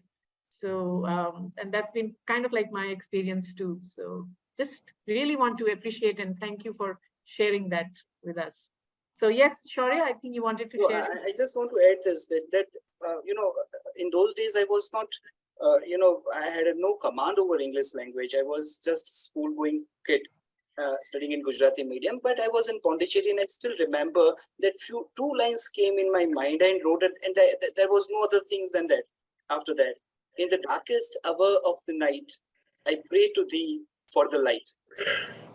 I still remember कि मुझे इतना अंग्रेजी कभी नहीं आता था, but how these lines came to me, I really don't know. But these 2 lines, came when I still remember I was in 11th and I was in Pondicherry, and in a dining hall, these 2 lines came. So that's it. This is the effect of descent, which is happening. It's happening all the time. Sometimes you receive it. Wonderful. We have a wonderful comment here from Rishabh. Sanskrit as well as other Indian languages have an inherent rhythmic and poetic qualities. Absolutely true. That's very nice. So I had a few more questions in my mind and few more things that came up as you all were sharing few things. But in the interest of time, I also want to see if any of our participants have some thought or comment or question that they would like to bring up at this point before we go into the next round of specific questions. And as Shruti also mentioned, 2 hours is probably not enough. So, I mean, I think we can go on a little bit longer if there is interest and if there are people still with us to me, it feels like a satsang, It is a satsang. Yes. It's just a question I want to ask all speakers. Yes. When we used to read Hindi poetry, for instance, we read Bhushan. When you read Bhushan, it was Veer Ras, it's a Surdas, it's a Shangar Ras. So these are different rasas that were expressed in Hindi poetry. I found that in Sri Aurobindo's poem, outstanding is the Veer Rasa. You take invitations, full of Veer Rasa. Bhavani Bharat, Bhaji Prabhu, Similarly, there's also Shingar in Sri Aurobindo, the love and also it's absolutely fantastic. So it's amazing how he has captured all that. It's all everything is there. All the rasas are in his poems. When you read the invitation, which I think Shruti had mentioned the invitation is full of Veerasa. Absolutely. His invitation itself is Veerasa. It's fantastic. Would anybody like to comment on what Pradeep Bhai just shared with us? Anand Bhaiya has also joined us on camera with Shruti. Namaste, Anand Bhaiya. Anand should comment on this. The various rasas in Sri Aurobindo poetry. Anand? Veer Rasa in Shri Aurobindo's poetry.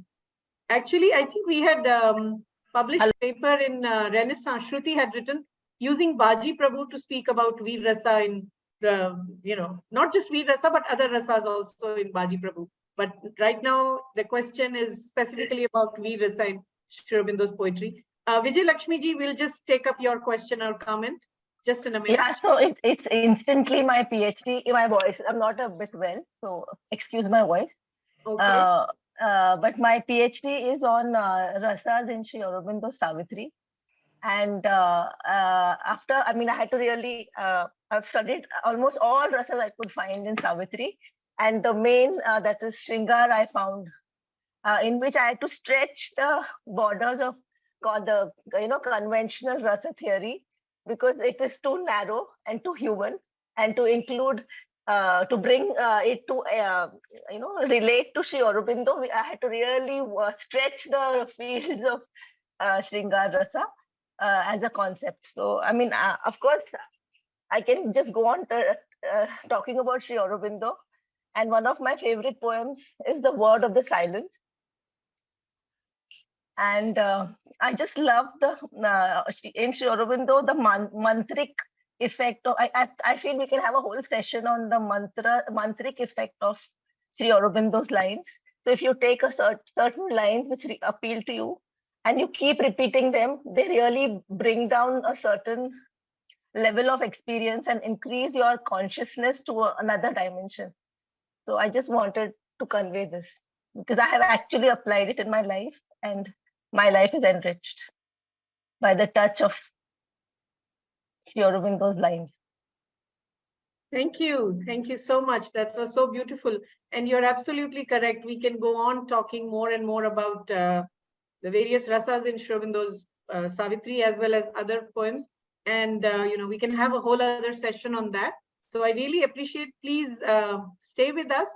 We still have, more to talk about on Shri Aurobindo's poetry. But going back to, I think, Anand Bhaiya, you were about to share something on Veer Rasa in Shri Aurobindo's poetry, if you would. So welcome, first of all. Well, I came in as a participant because the very question that you asked for this discussion intrigued me. In the sense, is there a question to be asked? That what draws me to Shri Aurobindo's poetry? Because it is a very academic question. Because with Shri Aurobindo, this question doesn't stand. That is, for me, I was first drawn to Shri Aurobindo, not to his poetry.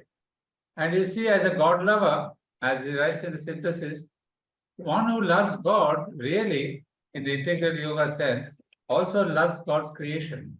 That's precisely what is my answer to your question. First, I fell in love with Shri Aurobindo. Then all that he created, he spoke, he joked, he had humor, his conversation, his steps, his life, everything that he manifested, I loved it, I adored it, I admired it. So I think we cannot approach him from the other way around. What poetry? In fact, what happened in the second phase was, once I started loving him, I had loved all his creation. And then his creation, especially poetry, added further love and adoration for Sri Aurobindo. So it worked both ways, but first thing was my love for the Lord. And then all his creation comes in. And of course, some of you have spoken, I've been there, started listening to Charan Singh, and then the rest of the people followed. And yes, you have all selected one poem or the other. Somebody says invitation, somebody says who, or somebody says this. Somebody mentioned rightly that I had the opportunity to grow up with the real stalwarts of the ashram poets. I mean, you name right from Amar Kiran to Nirod to Temiban to all the people who were really the first teachers in Shri Aurobindo's poetry. And as some of you may know, Temiban was the first one to have been asked by the mother to teach Savitri. And I had the fortune to be with her as a student. So I read Savitri with her. And what is beautiful is, and of course, I don't know if you know Ravindra Khanna, Prashant Khanna's father. Prashant Khanna was in the ashram now, Delhi ashram. So I did my poetry of Shri Aurobindo with all these master poets. And what really captured me was not the was the poem by itself is nice. I mean, each poem has its own grandeur and depth and word and symbol. Whatnot, I think you can have everything. But they taught me how to read Shri Aurobindo. See, that's what is important. You can say invitation is beautiful or electron is beautiful, bliss of identity is beautiful. But for me, it's not just the beauty of rhythm and rhyme. You read the future poetry, everything is there, that's fine. We don't have to get into that. But especially for me, wherever I saw Shri Aurobindo in person, his personality, that poem struck me. Some of you have quoted surrender, some have quoted this and that, invitation.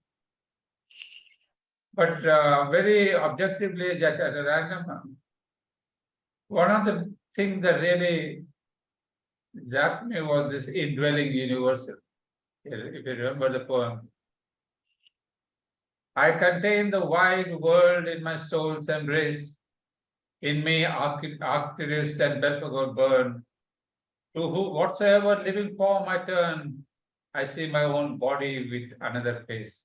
And in the last line, my vast transcendence holds the cosmic world. I'm hidden it as in the sea of pearl. I mean, that is sure that vast cosmic spirit. And when I heard that in me, Arcturus and Belphegor burn, I went into this verse, Belphegor and Arcturus, and suddenly it is beyond my imagination. And here is a person who's speaking about himself. It's not a poetic image. But when I learned that here is this person who's speaking about himself, and then the best lines were this: all eyes that look on me are my soul eyes. The one heart that beats within all breasts is mine. The world's happiness flows through me like wine. Its million sorrows are my agonies. I mean, every time I read this, I say, yeah, this is Shri Aurobindo. The one who shares the happiness, the agonies, the sorrows, and then the vast universal consciousness. So what I want to tell you in brief is, I'm not here to give you a talk. I'm more as a representative, just a participant, so I have my limits. The thing is basically, as I see in Savitri, here is Charan Singh and others who are experts in Savitri. Wherever I see the Lord, I love him, his creation, his poetry. And then there are simplest poems, in the beginning, we have this poetry called Songs to Myrtilla. That was really the beginning of his poetry. But there I found one aspect of Shri Aurobindo. Why is it that we don't read the Songs to Myrtilla, we go to sonnets, and then we go to his poetry where he has really tried out his rhythms, and then he comes to Savitri. is not just because people have made a little bit of a biographical study, but this is as is going from the South to Martila towards Savitri, you can see a being who is becoming fuller, more comprehensive, really embracing the whole of this cosmic world. And that cosmicity is Savitri. But that human being who is really groping out of the influence of the British poets, that is Samsung Martila. So we see a whole range of growth consciousness. So what makes you love Shri Aurobindo or his poetry is Shri Aurobindo himself. So, and I think I, for one, would not like to analyze him mentally. Of course, his poetry, there are poets, just as we are. First time, very frankly, to tell the truth, it is in Shruti I learned the word rasas in Shri Aurobindo Society. Yes, she has brought out, 7, 8 rasas, and he said these are the lines and all that. But then for the first time, because I never learned from Temipan that there are things like rasas, superimposing an Indian aesthetics into Shri Aurobindo. I said, I found it a little jarring even. Why should we superimpose just because we have an Indian aesthetic theory? And because Shri Aurobindo, as she wrote to, she told Monada and Premananda Kumar that he cannot be compared. It must be the greatest of Indian aesthetics and greatest of the Elizabethan poetry or Tauntai or anybody. Mother to Monada said very bluntly, because Premananda Kumar wrote a chapter on Shri Aurobindo and other poets and other Ramayana, I forget now. And when I started thinking about that, why is it Mother saying don't compare? I mean, he's the greatest of poetry. But then there's a truth. So we have to be careful, especially Belu. You are my student, I can advise you. I think you are not yet that big that you cannot take my advice. You are grown up, you are mature. But let us keep some guidelines of the Mother. That simple word is Savitri is incomparable. So this sense of comparison, even in a further discussion with your poets and budding poets, don't have a comparison, because it's not poetry that you are comparing. It's a man. It is Shri Aurobindo. So can anybody be compared with Shri Aurobindo? No. And somebody was mentioning about life divine. Yes, one day I can hold a session on, like you, what is it that makes you love Shri Aurobindo's life divine? It's not life divine is different, it's Shri Aurobindo himself. It's only one person that you love, Shri Aurobindo. And his multiple manifestations, as the divine has manifested multiple ways. So here is the man. So we all come back to the same thing. We bow down to Shri Aurobindo. And may his grace be there. As the Mother told when I was reading Life Divine, she said, you want to understand Life Divine? Take this book out of Samadhi, keep it there, and pray to him to make you understand. Because he is the author. Who else will make you understand? So with poetry, there's a danger of analysis. And if you want to analyze, you do. But go to the analysis that Shri Aurobindo has given us, poetic analysis, levels of inspiration, levels of this thing. If we accept this kind of, and I can analyze, even people like Amal Kiran did not dare to. Because how much do we know these levels of poetry, psychic poetry, emotional poetry, intellectual poetry, higher poetry? Because I tried it many times. Then I said, oh no, I'm insincere if I tried that. Because those are levels of consciousness. However, we have to be within our limits, because I know there are a lot of youngsters, I don't know the names of features, but I know some of you, because I know you, and you are taking a lead in some of these activities. Good, but don't become public. This is keep very narrowly to those eternal principles of Mother and Shri. It's not that I'm saying anything, it's just what I've learned from my Amal Kiran, from my Nirudbaran, from my Timiban, from my Rajakarna, who have been the first students of Mother and Master directly. So now I've been a modern student, passing it on to another student. All the best. Thank you for your efforts. Sorry for the comments, but I just felt that I must share with you what I know, because if I've learned from the ashram something, it's my bonded duty to pass it on to you. Yes, sir. Thank you very much.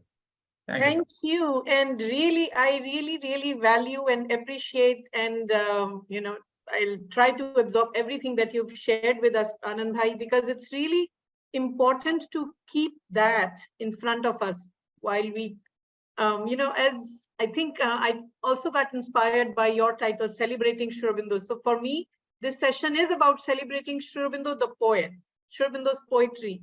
And I myself started off saying that, I love Shri Aurobindo. That's why I love Shri Aurobindo's poetry. So in a way, or like, even Shri Aurobindo's, very dynamic speeches, which he's arousing certain kind of passions and emotions. So because it is he who is present in everything that he has touched. So I really value you sharing this and bringing this to our awareness as we proceed a little bit further in our conversations. Yes, Shaurya, please go ahead. Beluji, last time when we talked on the phone, and I'm adding to the same guidance and the instruction which Anandji shared with us is, I talked about this book, Shri Aurobindo Kavya Darshan by E.P. Purani. And I'm reading one passage written by him about exactly what Anand Bhai has said. I read in Gujarati and then I'll translate. Kavitanu rahasya, tenu saratatva, satya. Tenu અંતિમ સત્ય શેમાં સમાયેલું છે એવો પ્રશ્ન વિચારતા અને ઉચ્ચારતા ભય એ લાગે છે કે એ પ્રમાણે શારદાની સહસ્ત તંત્રી વીણાને તોડીને પછી તેની અંદરથી તમે તેમાંથી કયું સત્ય શોધી કાઢવા માંગો છો? અને મને લાગે છે કે એમ કરતા તમને સફળતા મળશે. શારદાની વીણાનું અંતિમ હાર્દ અણુથીએ અણુ હોય તેને ગ્રહણ કરવાનું કાર્ય ધુમાડાના બાચકા ભરવા જેવું દુષ્કર છે. I translate that by finding the truth of poetry, how is it possible? Because when you criticize a poem, you are ultimately breaking down the 100-string veena of Saraswati. And by breaking that veena, do you think that you will find the truth? After all, I think you will not find any truth.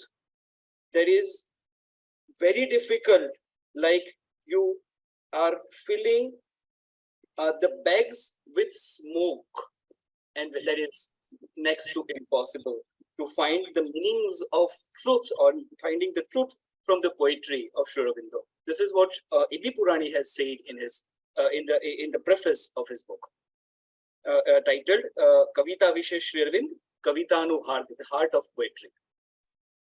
Excellent, excellent. Thank you again, Shaurya ji, for bringing this to our attention. Really, dissecting it will not reveal the truth.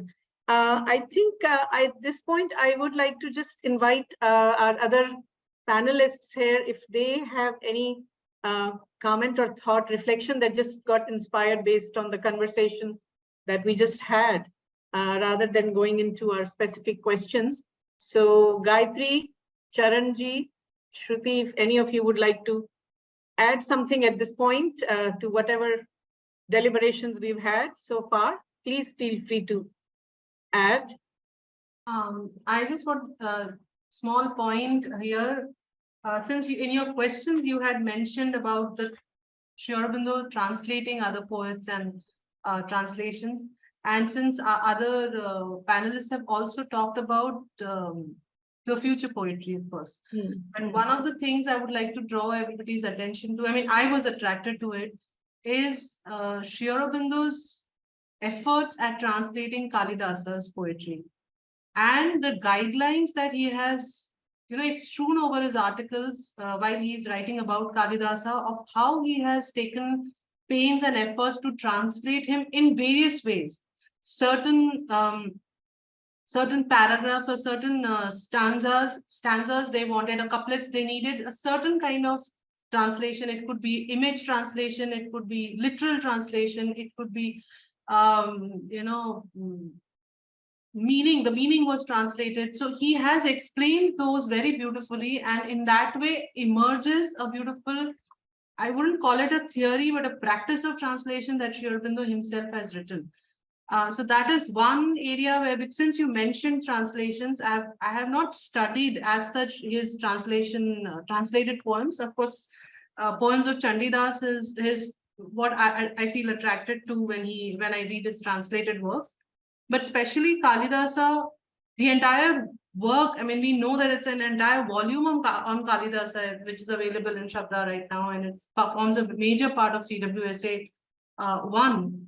But still in that itself, we find the entire concept, the translation studies that we have, since we are, especially all the panelists are from the literary background, we have here translation studies, a whole theory of translation studies in literature, which is being taught in the universities these days.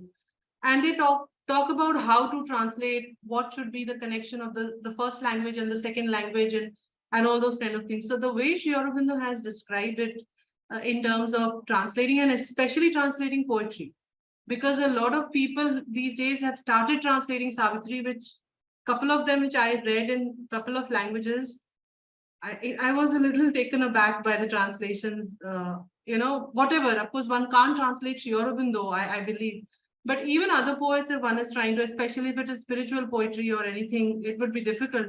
But Kalidasa, because he was a poet of senses, a poet of beauty, a poet of nature, what Sri Aurobindo has done and the guidelines that he has given in the manner he has translated would be really worth studying and helpful for anyone to understand.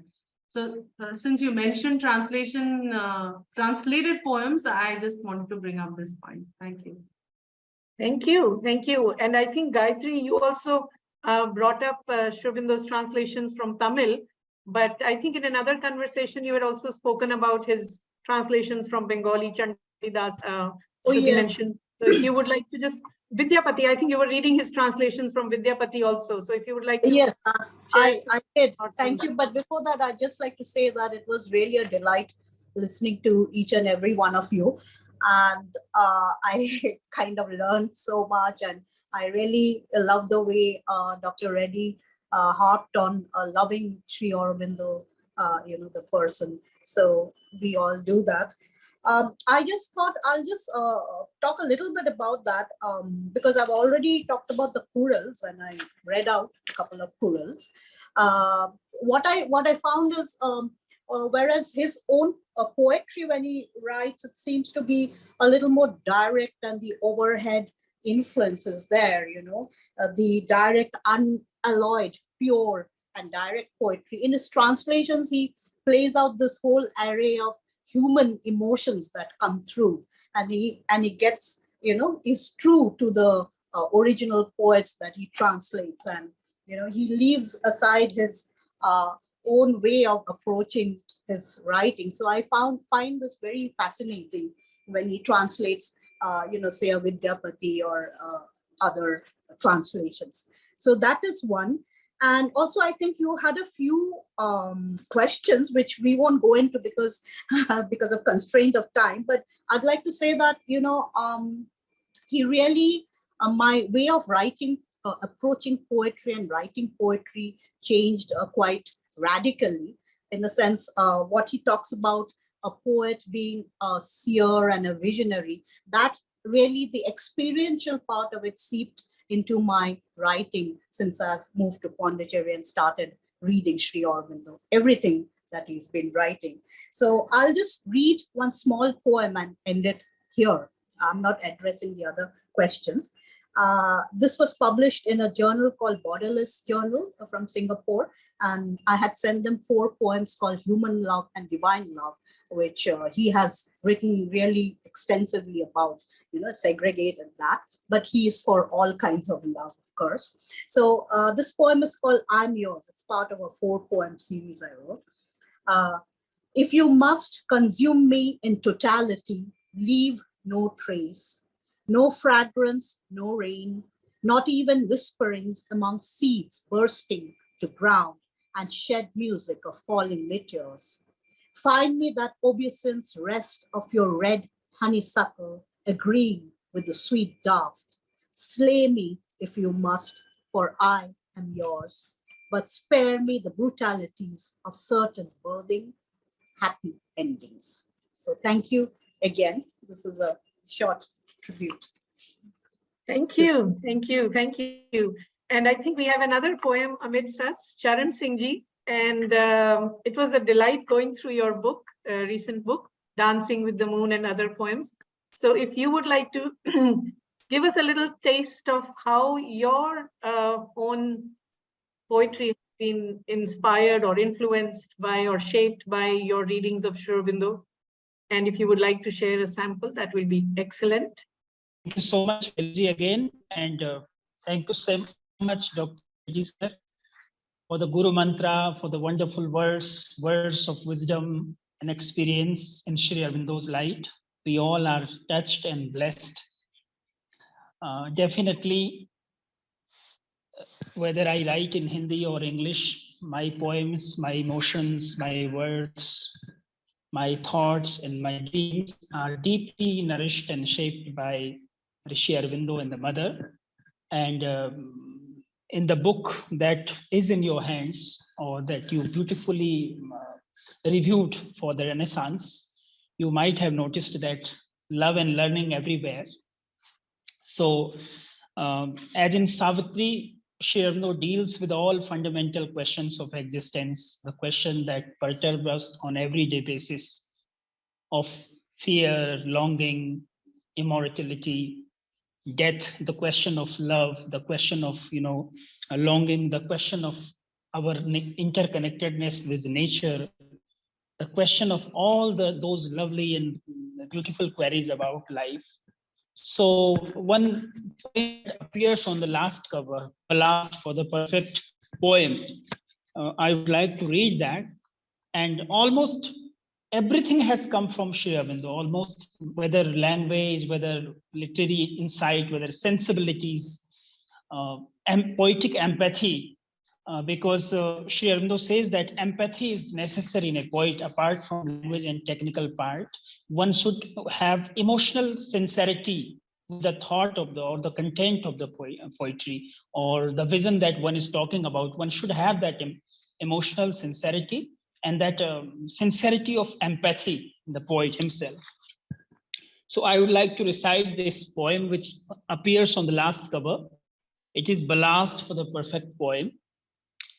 You cannot write a perfect poem in an imperfect world, where hunger and rancor, rage and ruse stifle the joy of life, where cheerfulness remains perpetually elusive, where shallow sorrows dominate the narratives of grief, the dramas of deprivations, where poetry of love becomes rumor. And still your only possibility to realize your impossibility is this dark, dirty, dingy, damp, dolorous world. Because earth, for Shri Aurobindo, the whole earth is the ballast, the field for his work, his action, his yoga karma. He has, in a way, as Dr. Reddy said, on his heights, out of his immeasurable love to us, to the world, to the whole people, embraced the whole world. He has taken charge of the whole world. So that's why this dark, dingy, damp, dolorous world is the only hope to realize your impossibility. Someday, you will use these abusive accounts, spine-chilling narratives of close colloquies, salty tears, broken hearts, gory tales of shame, sham, and subterfuges as ballast for a perfect poem. So I owe a lot. I owe everything to Shri Aurobindo, Mother, to beautiful, loving, kind, and passionate people and souls like you. And let me admit it also here, Beluji, that in 2011, when I visited Sakar, Dr. Reddy was compassionate enough to bless me with his words, with his insights and his overall mastery and wisdom on Savitri. And that bond continues till date. So it was really a very spiritually, emotionally, and it was like a family get together to discuss here Shri Aurobindo in different forms, particularly his poetry, his overall different aspects of his love towards India and our connectedness, our association with the RCCL. Thank you so much. I'm deeply grateful. Thank you. Thank you. I know some of us could stay a little longer, but I also want to honor the commitments everybody has to, other pursuits in your rest of the evening. But I'm just so overwhelmed. Celebrating Shri Aurobindo's poetry was this idea or vision. And even though I had, like Anandaya said, some specific questions or which I had shared with our panelists, but I was in no way, bound to them in any way. But I wanted the spontaneity, the organic nature, the what emerges. And it's just so amazing how Pradeep Bhai and Anand Bhai took so much time and shared their insights with us. So I think we haven't gone into talking or celebrating Savitri a little bit, but maybe we'll do a sequel to this at some point with same panelists and maybe a few more. I mean, Vijay Lakshmi ji is here. I'll find out a little bit more about her work as well. And maybe, we can spend another couple of hours just immersing ourselves in some lines from Savitri. I myself had pulled out few other poems and few other lines from Savitri that I thought if I have a chance, I'll share. But it was just such a delight to listen to everyone. And it really felt like a satsang, an immersion into this amazing body of work that we have from Sri Aurobindo. I mean, it deepens our love for him again and again. So thank you so much for spending the last couple of hours so generously with us. And thank you to all the participants who have been patiently listening. I hope some of it was inspiring in whichever way you felt drawn more to Sri Aurobindo. Sri Aurobindo the poet, Sri Aurobindo the yogi, one Mount Everest to another Mount Everest, the whole Himalayan range that he is. So we will be announcing soon our next offline or online event that we are working on for next month, which will be quite different from poetry. We like to jump from one theme to another to bring in the all life is yoga aspect. So we'll be sharing more about that in the coming days. But I really want to take, yes, Shruti, please. Yeah, while you're thanking Deluli, first, we are grateful to you immensely. It was a week since we've been mostly editing a lot of books these days. So there was, you gave me a chance to speak on Baji Prabhu and this time to speak on other poems of Sri Aurobindo. So thanks a lot. But I must say, I enjoy your readings of Savitri and Suhas Uncle's presentation of the videos and Matri words. So for those who do not know about it, I would really like you to share your channel with everybody, because your reading is very calming, very soothing, and she picks up one poem, reads it out very slowly, and we have a graphic running behind it, which is again very soothing. So it's a very beautiful, and in fact, when I was thinking of it, I just thought that, maybe you could have played one of your readings there, and last May when you have written that there'll be a video, it would have, I thought you would play one of your videos there. So yeah. Yeah, that maybe next time. Okay, so, but it's very beautiful, and thank you for doing those creatives, because it's really nice. It's like poetry coming alive through visuals, and then it's nice the way you read it, and it's again like just because you love Sri Aurobindo, so you want to express him in whichever manner. Right. It's an expression of love. And it's very interesting, we started off with this question, what draws me to Sri Aurobindo's poetry? And here is Suhas, my husband, totally trained as an engineer, but something in him is drawn to those poems of Sri Aurobindo, and he reads them 50 times to get some sense so that he can find the right visuals. But that's the love for Sri Aurobindo that drives you to continue to do that. So in the chat box, I have given the link to the journal, as well as, if you're on YouTube, you just click on Matri words, search for it. And I think Ram has given the link. You'll find some of the videos that Shruti just mentioned. But our current issue of Renaissance, which is focused on this very theme of literature has a two-part article from Gayatri, as well as the feature on Charan Singh Ji's book. And but in the past, we've had like Shruti's article on Baji Prabhu, and we have few more things from, I think Charanji, you once wrote something about the theme of women empowerment in Savitri. So we've, literature has been covered in various ways. And there is also another two-part article on why reading Sri Aurobindo is difficult, and a very personal account by another team member of Renaissance, who I don't see here, Narendra Murthy, but he's written a very personal account of what was his journey like to read Sri Aurobindo's literature. So again, different expressions of love for Sri Aurobindo, love for Sri Aurobindo's literature. And I'm very thankful to have all these friends to share it with. So yes, Gayatri, I think you wanted to share something? No, I'm just thanking you as well. Oh. Because of you, we are here, and it's really wonderful, afternoon spent. Thank you. So thank you. And I also want to acknowledge Vijay Lakshmiji's beautiful comment. Thank you so much for sharing that this was a truly soul-satisfying experience. Thank you, Veluji and the organizers. Looking forward. And we look forward to know more about your work as well. I'll be in touch. I have your email ID. So thank you, everyone. Once again, we'll close the session. Veluji, thank you so much. And I'm sure we'll be meeting again for another celebration. Thank you so much, Veluji. Thank you for this utsav. Thank you. Thank you so much.